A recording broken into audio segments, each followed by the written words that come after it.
Since October 7th, there's been a massive outbreak of anti-Semitism all over the world. Things that I would have thought people would have only said in private are being said very, very loudly in public. At Columbia University nearly 3 weeks ago. One of the things I've heard, which was unbelievable to me, was people running around, screaming at Jews, "Go back to Poland."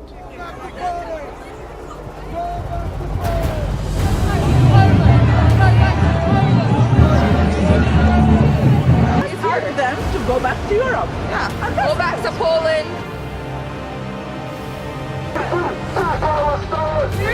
Free Palestine! Things are getting heated on college campuses from coast to coast. Protests are growing and they're not peaceful by any means right now.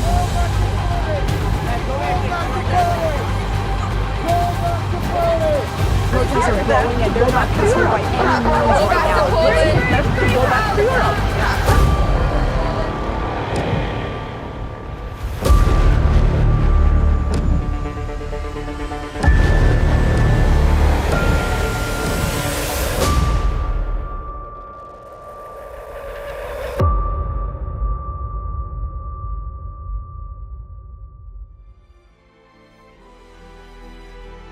Poland, you say? Interesting. I'm a person who has always tried to take everybody very seriously. And if the anti-Semites are saying go back to Poland, I say, you know what? Why not? Let's give it a shot. See what Poland is all about. So we went to Poland. Ooh, hiccup. Bro, we are in a race against time, and we have to go.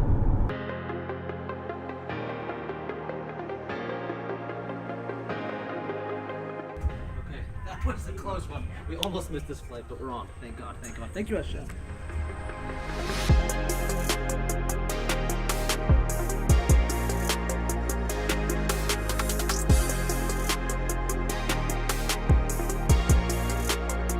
Shloime Zionce, good luck on your trip.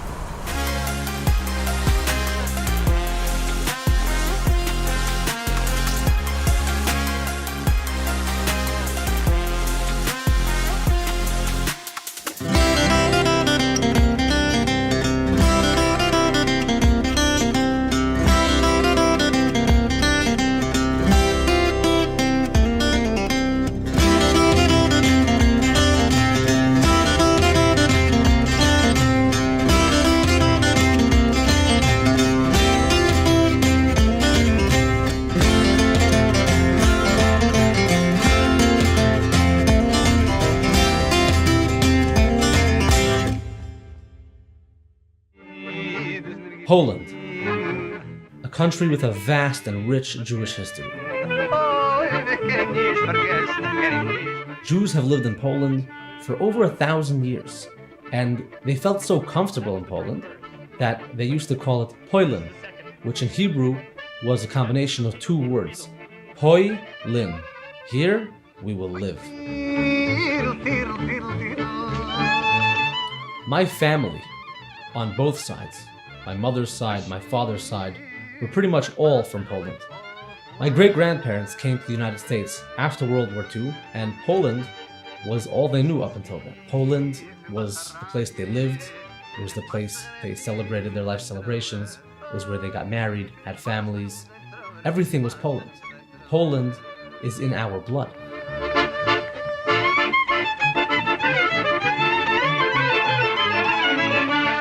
So, if things were so great in Poland, why did my family leave Poland?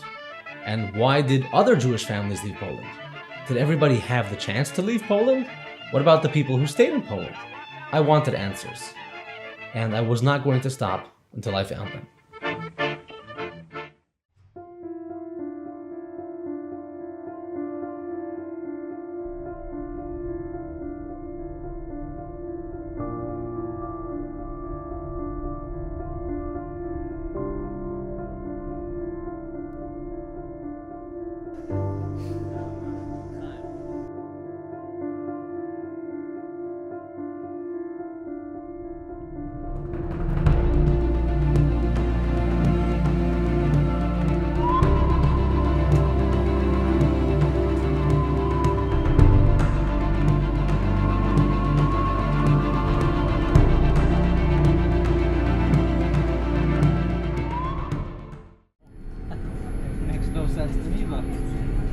life is just interesting like that. You ever heard of Beats by Dr. Dre? This is Beats by Amuna Catering. So, little surprise. Last night I was talking to my father and I told him about the trip I'm doing and all the places I'm going. And he really wanted to come along. So, got him a ticket. And he's actually going to be meeting us in Krakow tomorrow morning, joining for the whole trip.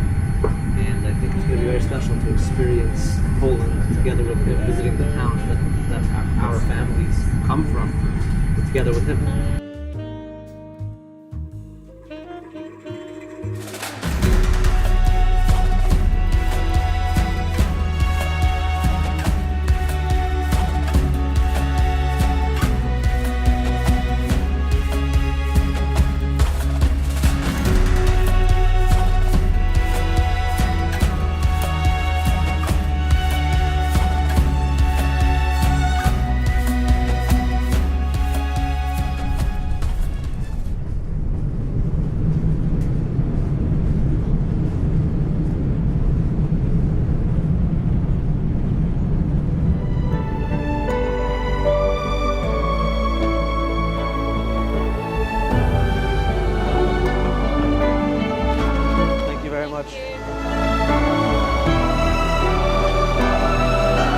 We have made it to Poland.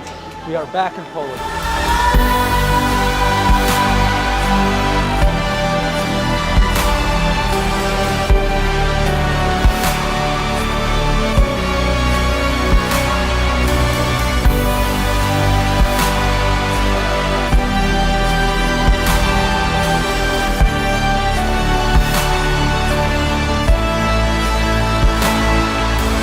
Landed in Krakow, thank God. I mean, we landed a long time ago, but there were lines at passport control.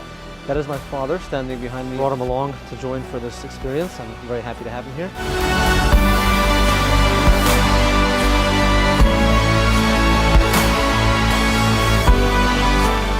It's a company from New York, Luleches. Hasidic company, yeah.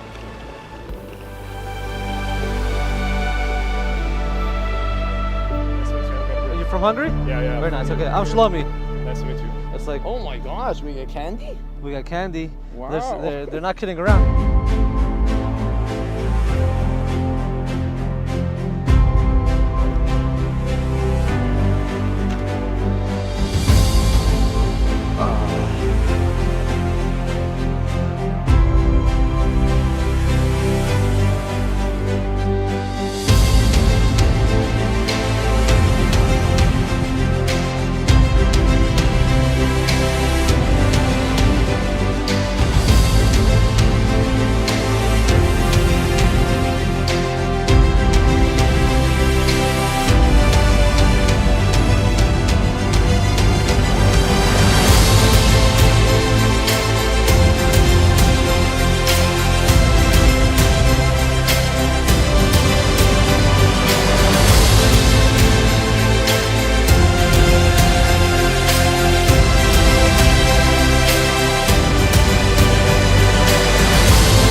Hot and delicious.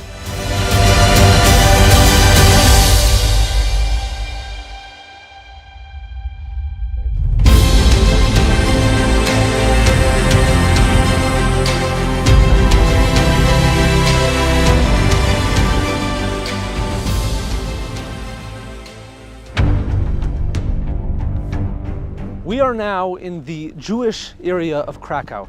This is an old area where Jews lived for hundreds of years, and all the buildings that surround us are all Jewish buildings. Jews prayed here, Jews worked here, Jews lived here.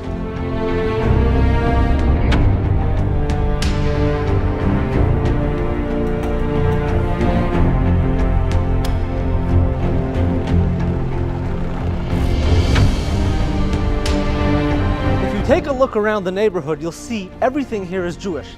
That's Abraham Ratner's store. Here you have Aaron Weinberg's store. And of course, just around the corner, right over here, you have Chaim Cohen's store. He was a merchant who brought things into Poland. He imported them from outside and would bring them to sell over here. This street is Szeroka Street. It's known as the Wide Street, and this was the main street here in the old Jewish neighborhood of Krakow. 65,000 Jews lived right here. This street was the border between the Jewish neighborhoods of Krakow and the Christian neighborhoods of Krakow. And this synagogue right here is called the Hoye Chashil, or the High Synagogue, because you could go up to the top and see into the other side, into the Christian neighborhoods of Krakow. On this old Jewish street, there's another synagogue, the Kveya Itim LaTorah synagogue. There may not be any Jews left here, but I'm going to leave my mark.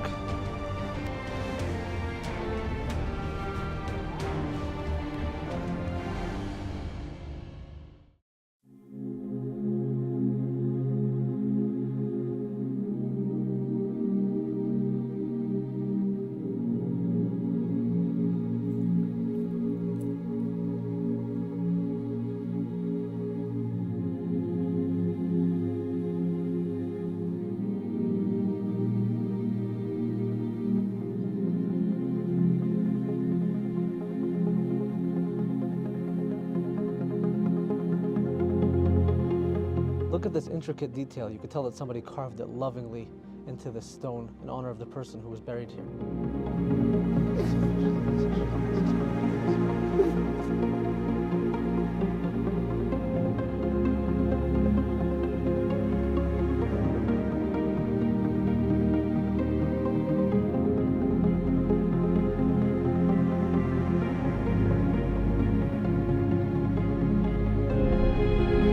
We are about to walk into the Ramu Synagogue, which was built in the year 1553 and named after Rabbi Moshe Isserles, who was the rabbi here.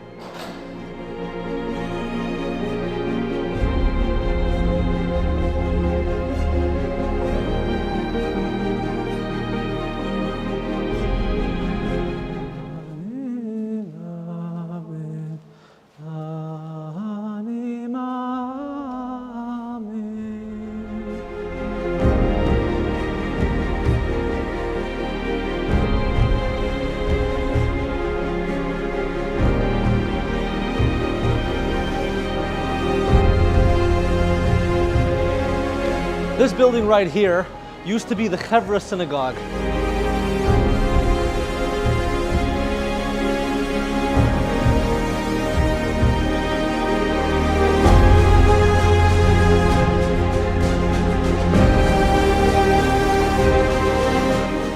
Still have some of the old art left from back in the day. It doesn't really feel appropriate for the moment because this was a synagogue. I do want to say a few words of prayer.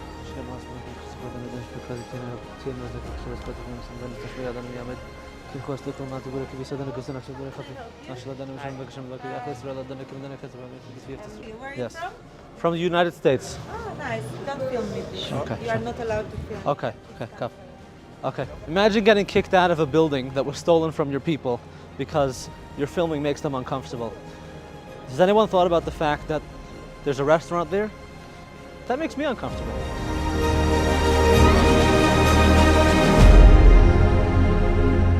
Here in Krakow, we find some graffiti that reads, "Wie sehnen die Juden?" In English, that would be, "Where are the Jews? Where are the Jews of Krakow? Where are the Jews of Poland?"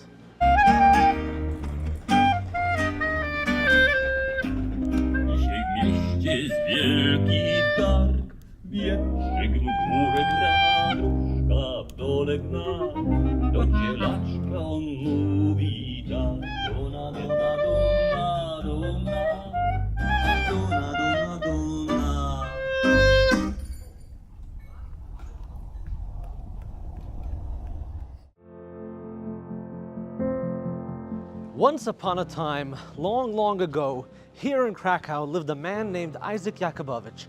Isaac was a very poor man who one night dreamt that under an old bridge in Prague, there was a buried treasure. He traveled all the way to Prague and showed up at this bridge. When he arrived at the bridge, he met a security guard who would not allow him to go under the bridge. And the guard asked him, "What are you doing here?" He said, "I had a dream that there's a buried treasure under the bridge in Prague." The security guard laughed and said, "I had a dream that there's a man named Isaac Yakubovich who lives in Krakow, and under his oven, in his kitchen, there is a buried treasure." Isaac understood the message and went back home.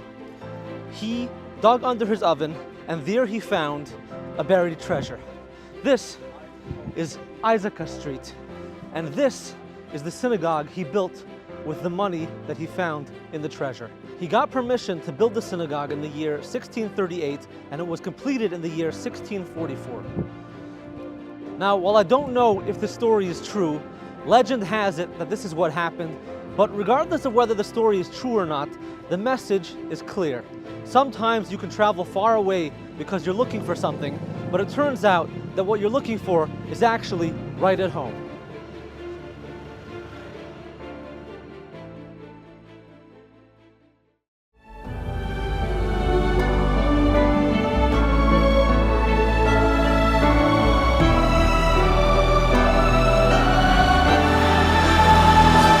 This place was known as Zhid, or the Jewish market.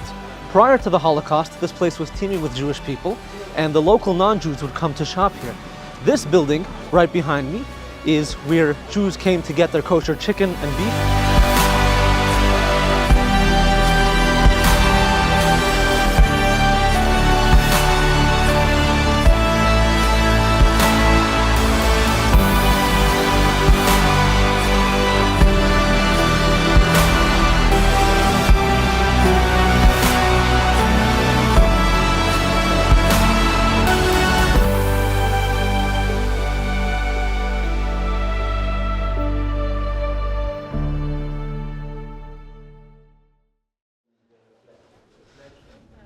This building is known as the Alte Schule, or in English, it would be the Old Synagogue.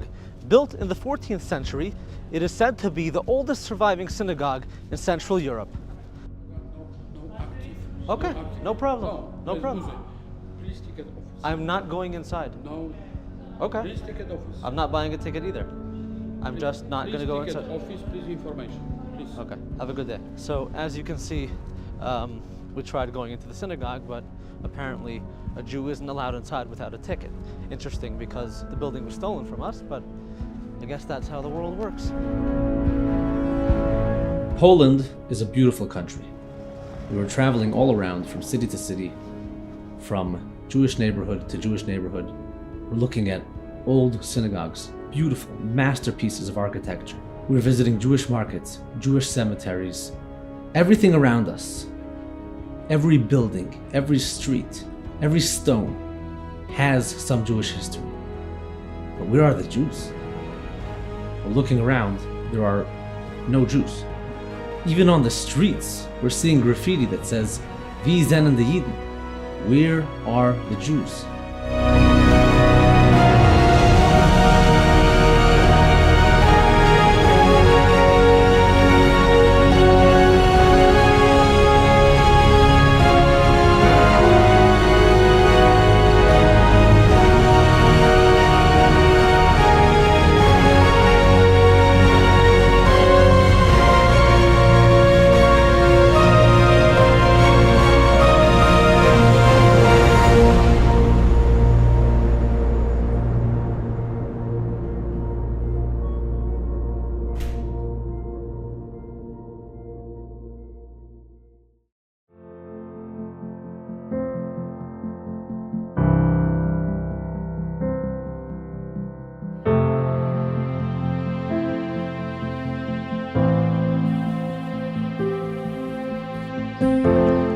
Welcome to Lezhensk.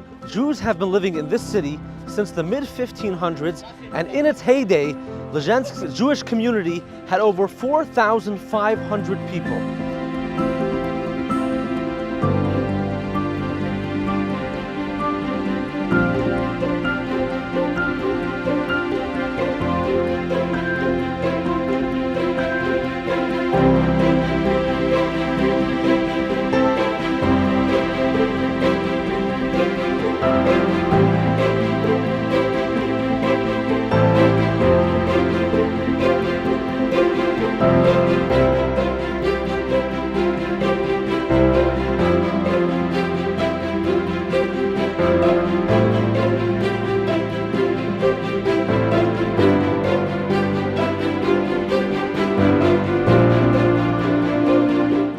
We got lunch for you also.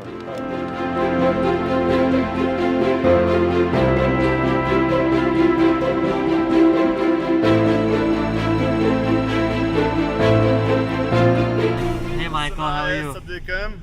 You're a guide? I'm not a guide, You're a guy. I'm a guy. This is Yeshivas Chachmai Lublin. Founded by Rabbi Meir Shapiro and completed in the year 1930, it is one of the largest and greatest yeshivas ever built in Europe.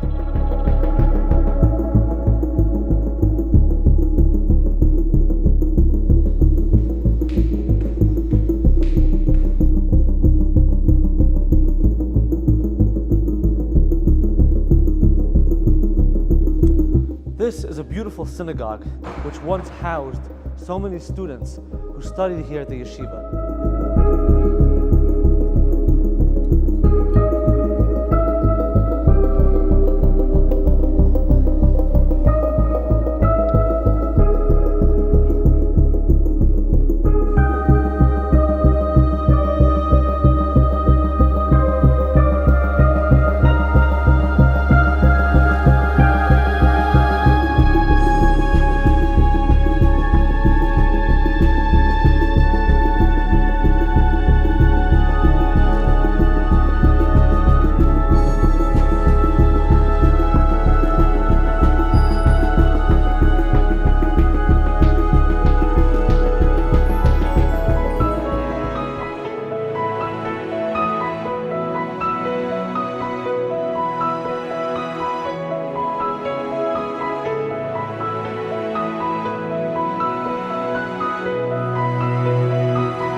This is the Jewish cemetery of Lebertov. My mother's father came from here. And as you can see, there's really almost nothing left. But we're gonna see if we can find any Jews. No. Shalom. Oh, you're the caretaker? He's the caretaker? Oh, what's? He's cutting the grass. Oh, there, I see it. Yeah, there's a wall.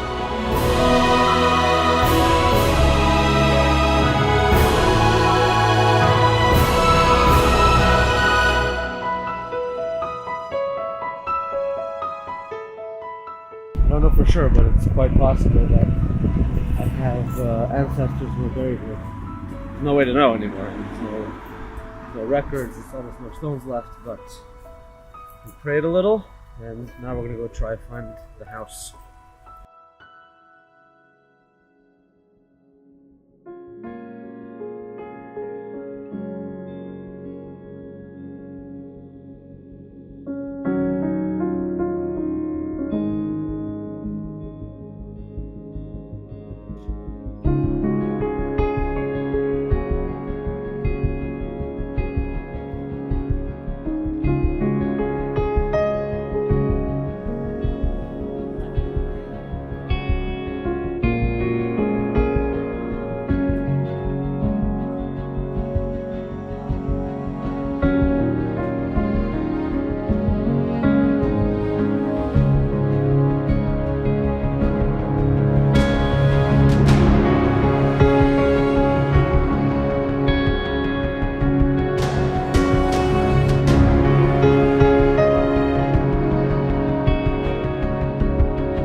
Identify which house my great-grandparents lived in. I mean, that would be super exciting.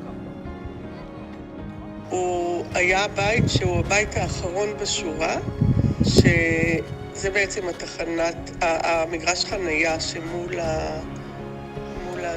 הכיבוי אש. According to what I understand, what they said was there's the fire station.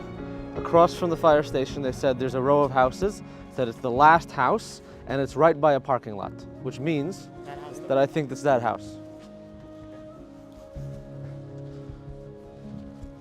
Could it be? What do you think? It's right across from the fire station. There's the park. The last house on the block by a parking lot. Or maybe this one, though. I don't know.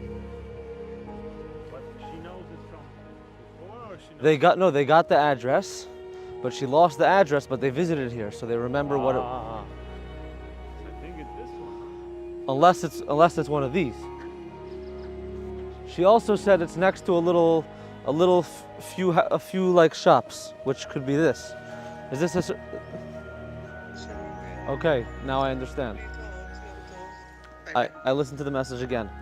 So the house was directly across from the fire station, and the house was destroyed, but they built a parking lot. And that's where we're standing right now. So there's a lot of emotions. There's happiness, there's sadness, there's longing. I don't know what I'm feeling, but I'm standing on the very place where my great-grandfather grew up here in Lubartów, Poland, before the Holocaust. Wow.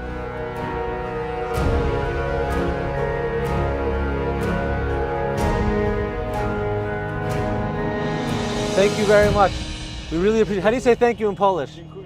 Dziękuję. Dziękuję. Here you go. Thank you.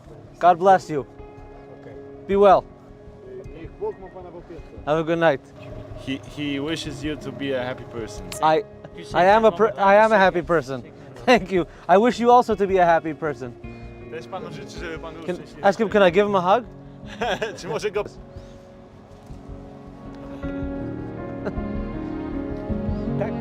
Thank you very much. You're a good man. You're a good man. Thank you very much. Jest pan dobrym człowiekiem. Oh, he dances. There you go. Very nice. Does he know how to dance Jewish? Let's see. Let's see what you got.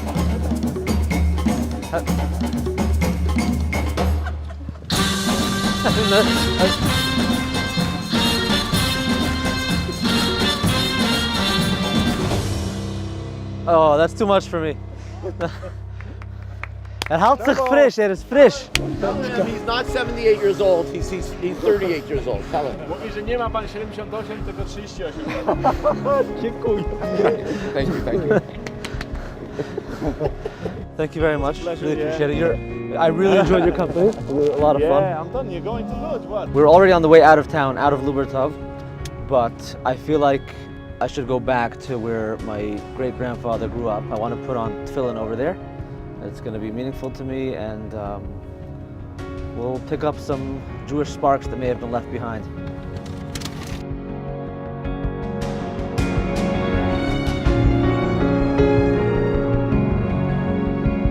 Who knows when was the last time that a Jew prayed here?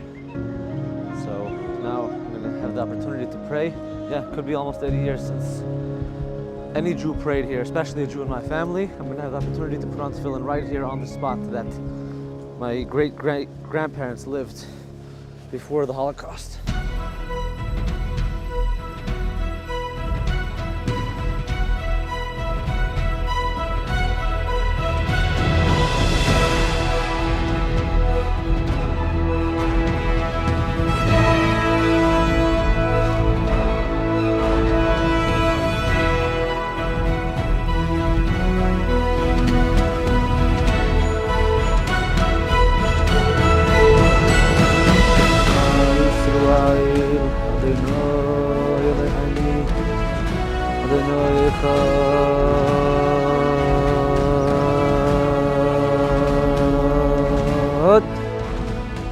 The last thing is, I was coming here expecting to see a house. I ended up finding a parking lot, but basically it's nothing. So I figured if they didn't leave anything for me, at least I'll leave something for them.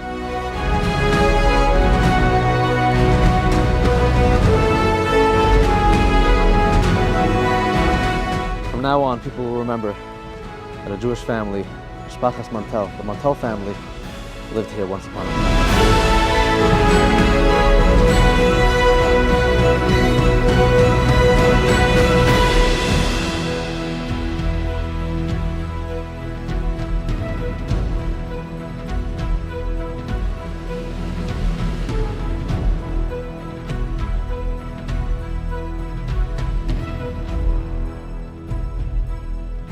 As we were traveling through Poland and through Europe, every single arrangement, every flight, every car ride, every hotel room, every meal was all made possible by Lalechet. It's an incredible tour company that literally arranged every single detail from the concept of the trip until we were back in the United States. Nothing was left unattended to. They provided the highest levels of quality, professionalism, kashrus, and comfort. From the flights, to the cars, to the hotels, to the food, every detail was taken care of, and there was somebody to talk to 24 hours a day. At all times, there was somebody who I could call to ask a question. They would reach out to me as well to let me know in advance how things are going to be going. I'm accustomed to planning my trips myself. For the past 15 years, I've been doing it all on my own. And to have somebody come in and just take that completely in their hands, their responsibility, and just be a participant on the trip was an amazing feeling. I knew I was in good hands, I trusted them, and the trip was better than we could have ever imagined. No budget is too big or too small. For Lalechet, they can arrange trips for one person traveling solo or for hundreds of people traveling together. Lalechet can do it all. If you are considering traveling to Poland, Europe, or anywhere else in the world, consider calling Lalechet and asking them to take care of you as they took care of me.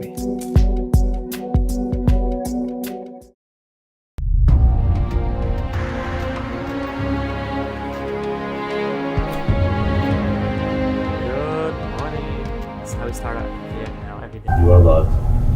You are happy. You are not miserable. You ever see people do that? Yeah.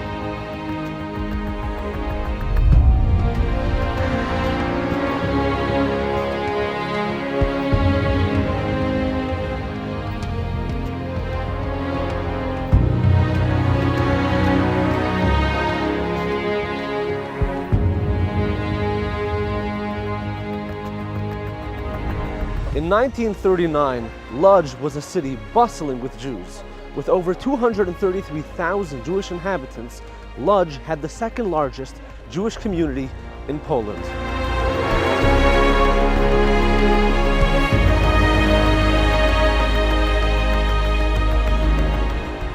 This place is very personal for me.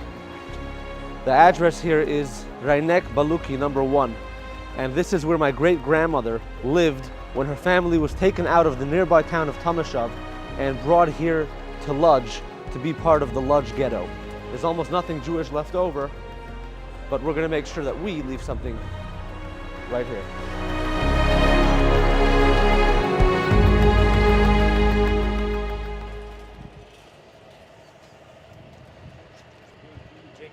Good morning. Okay.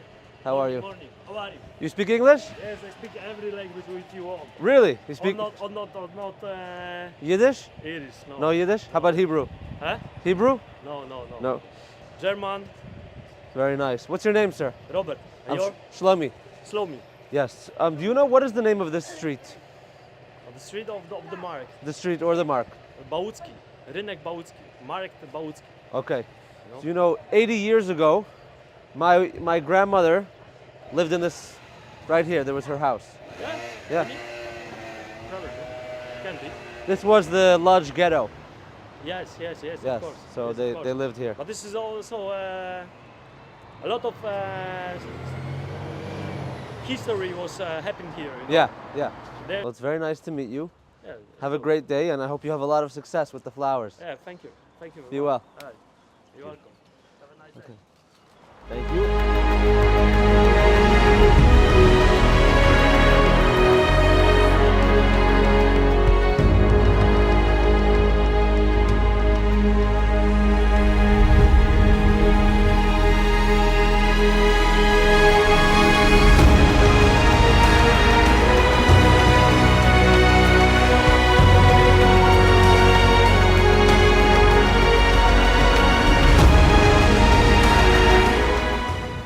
This is the new Jewish cemetery of Stashev, which means that it was built about 200 years ago. It replaced the old Jewish cemetery, which was in use before this. My father's mother's parents were from here. And there's a good chance that we have family members buried here in the cemetery, but there's not really any way to know because Most of the graves are unmarked, and we have not yet found any graves with family names on it. So first of all, there's all these flowers here that are triggering my allergies like crazy. Anyway, there's tears coming down my eyes, and it's not even because I'm emotional. As you can see over here, the cemetery was partially destroyed, but a lot of stones stayed. But clearly they were set up again, because over there, that one's upside down. The Jews of Stashev didn't do that. Somebody with good intentions probably did that. Oh my gosh.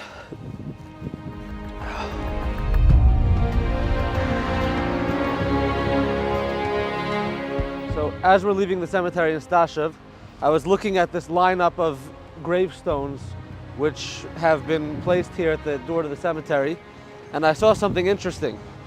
I saw this piece of farming equipment, and I thought to myself, could it be? And then I came to the other side. Locals took this gravestone and they turned it into a piece of farming equipment. There's literally a metal pole sticking through it.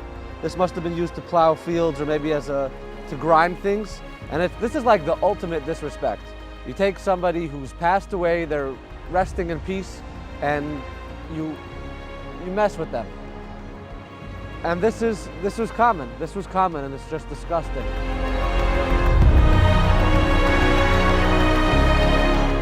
Oh, we didn't put up a sticker. Come with me, please.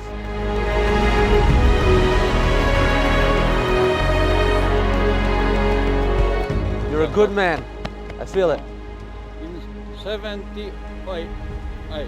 Happy birthday. Old. Good for you. You look young. Looking good. Strong. Here, can I give you some? Look. You know what this is? Yes. Tefillin? Yes. Here, this is for you. You can have it. You're welcome.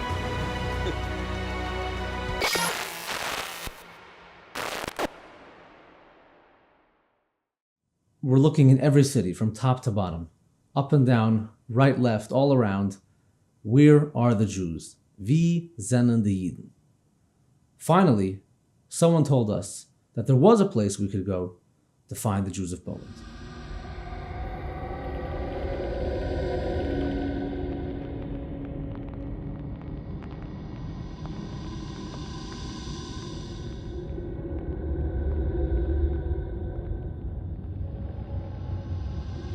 Arbeit macht frei. Translated to English, that would mean work will set you free. The greatest lie ever told.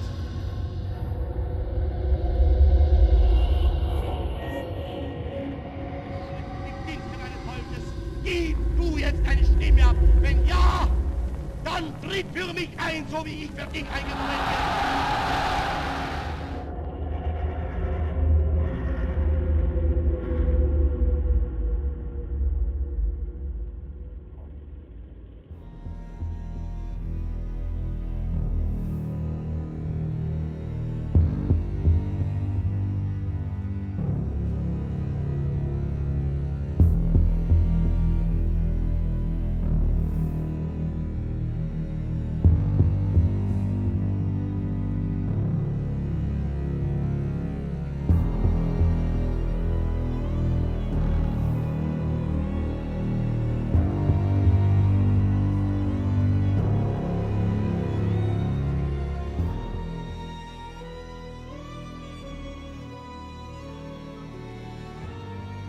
This is Auschwitz, probably the most famous of all the concentration camps in Europe.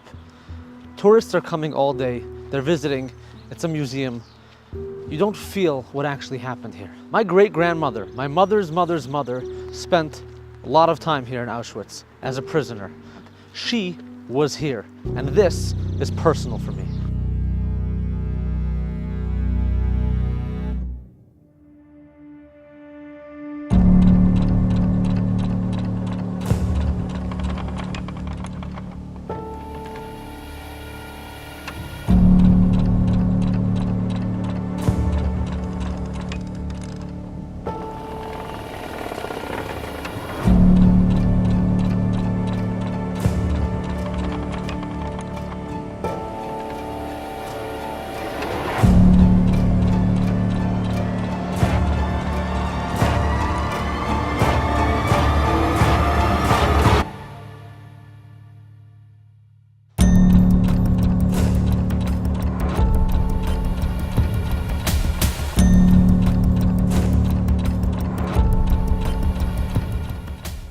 So we're walking through Majdanek. We see the barbed wire fences, we see the watchtowers, we see the barracks, we see the gas chambers. The guide takes us to the back of the camp, and there is the crematorium, where human bodies of Jewish people were burned after they were gassed in the gas chambers.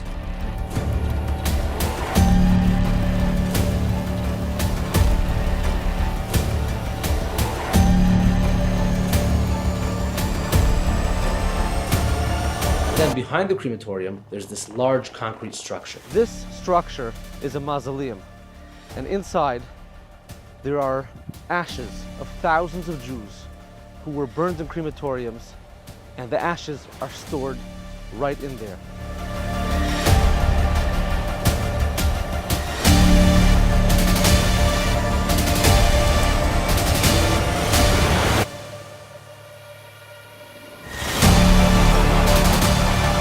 Ladies and gentlemen, we have finally found the Jews of Poland.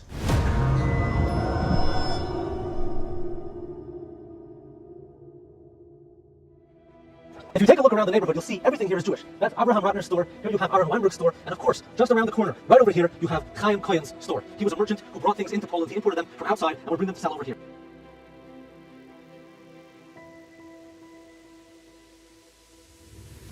Chaim Cohen's store is now a non-kosher restaurant.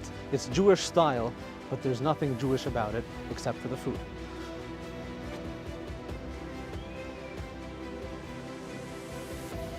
Klezmerhuis, what a beautiful Jewish name for a restaurant. There's only one problem. It's not Jewish anymore.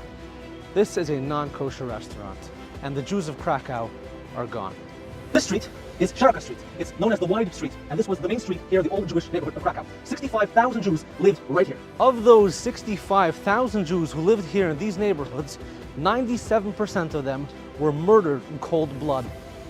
When you look around this cemetery, you can see how many hundreds of people, possibly thousands, were buried here, and it just gives you an idea about the large number of Jews who lived here in Krakow. But if you walk right over here, there's this area that's completely overgrown. There were so many more graves that were located here, but they were destroyed during the Holocaust. Look at this intricate detail. You can tell somebody carved it lovingly into the stone in honor of the person who was buried here. But this stone is now a part of the wall because this cemetery was destroyed. Once upon a time, this was the largest synagogue in Krakow, but now you can see it's being restored, yet even after its construction is completed, the Jews of Krakow are not here anymore.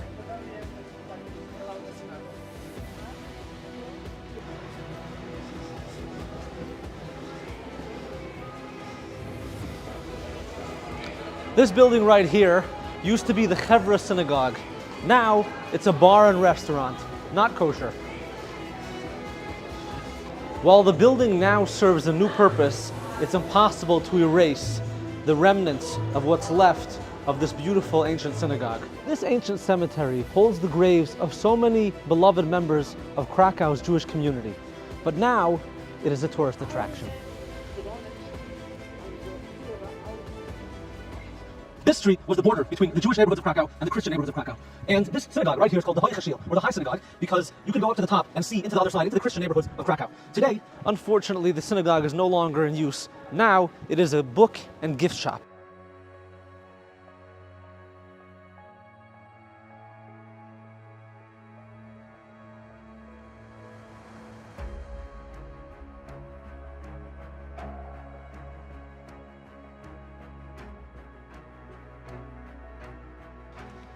This sign reads, "In memory of the Bosak family, residents of Kazimierz."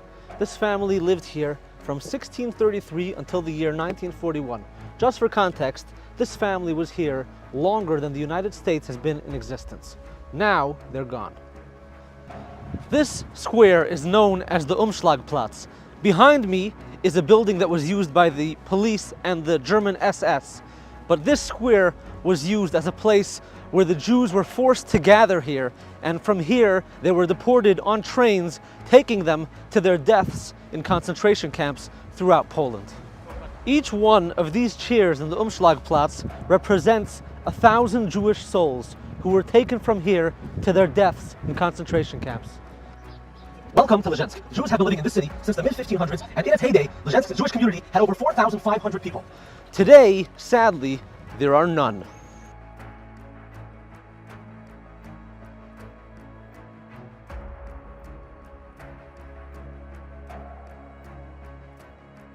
This is a beautiful synagogue which once housed so many students who studied here at the yeshiva.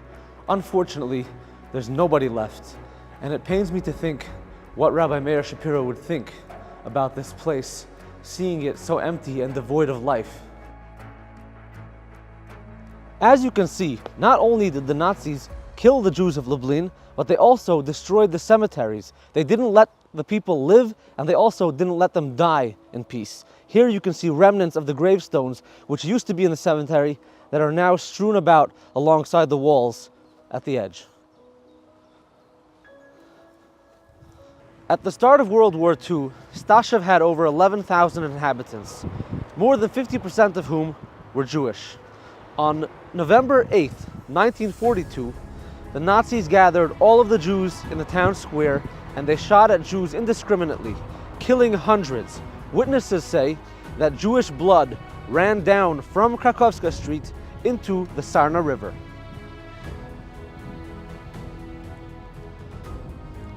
Right here, according to the plaque, is buried over 100 children who the Nazis pulled out of the Jewish orphanage in Lublin and killed with brutality. They're buried right here.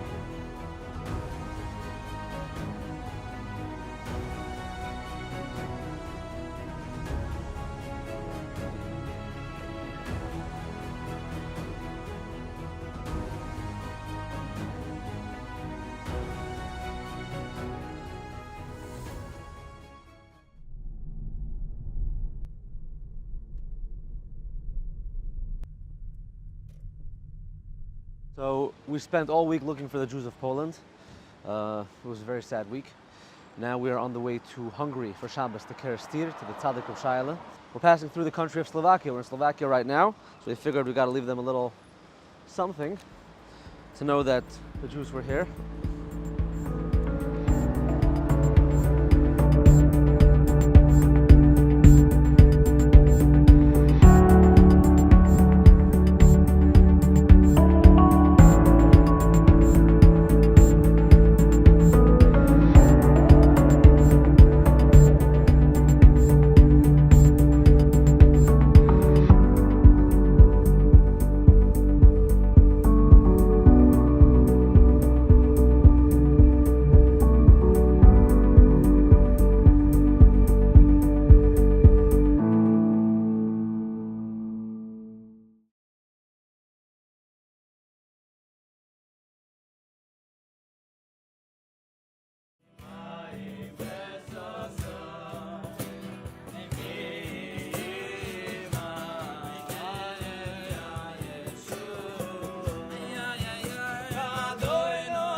Poland was not the only country where Jews suffered a terrible fate during the Holocaust.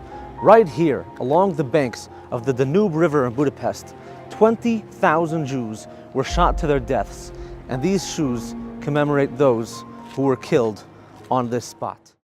One of the things that was most disturbing about visiting Majdanek, as opposed to Auschwitz or other camps, Majdanek was right outside of the city of Lublin. So the people outside of the camp, the people living in Lublin, they knew exactly what was going on. And the people inside of the camp knew that the people outside of the camp knew what was going on.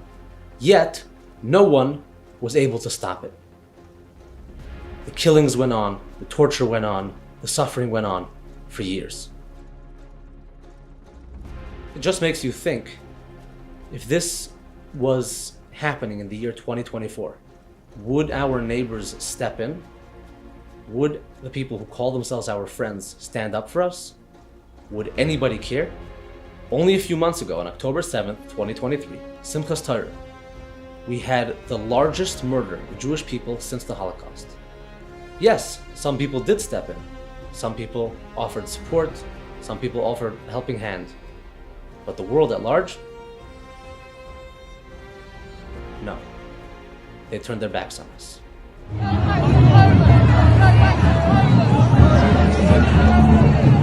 For them to go back to Europe.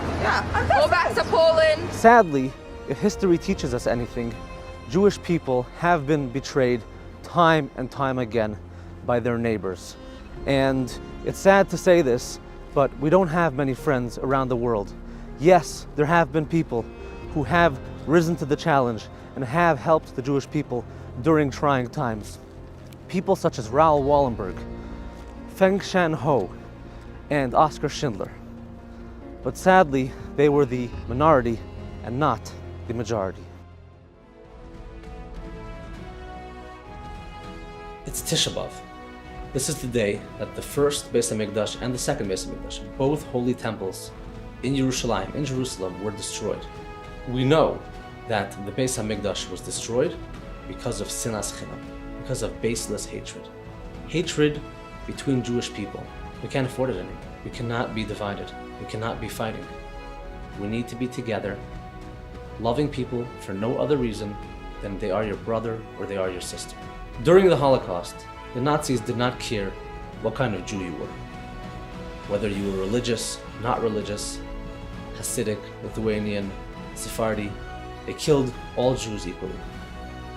On October 7th, the Hamas terrorists did not care what kind of Jew you were.